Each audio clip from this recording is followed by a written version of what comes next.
Preferoni më shumë pjatat e tokës apo të detit? Jemi tek restorant Te Shefat, një restorant që ka pak kohë që është hapur dhe sjell një kuzhinë autentike shqiptare.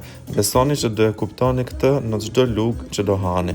Duke qenë se ka edhe pjata toke edhe deti, ne i provuam pak nga të dyja, duke i kombinuar mirë me njëra tjetrën. Këtu për shembull shikoni djathtin e Napës që ishte shumë i mirë i shërbyer me pak pesto dhe pomodorini. Ne ju bashkuam në fakt festës, duke qenë se kishte muzik live.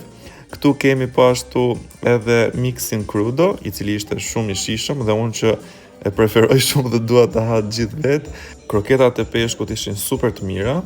Këtu kemi një tavë me sepje dhe porcini që është shumë e veçantë dhe karakteristike për restorantin Te Shefat. Një shije unike edhe nga kjo tavë, më besoni duhet ta provoni se s'bën. Po ashtu po ju prezantoj edhe një nga dhomat prive, duke qenë se janë 2 të tilla, shumë të rehatshme nëse doni të organizoni një festë. Këto karrocat e servirjes pastaj janë me vërtet shumë të veçanta. Kjo ishte në fakt edhe një risotto me porcini e shoqëruar edhe me peshk. Ne u kënaqëm aq shumë me ushqimin, shërbimin nga stafi, ambientin e krijuar dhe padyshim edhe çmime shumë të arsyeshme. Ju a sugjeroj patjetër Tek Shefat.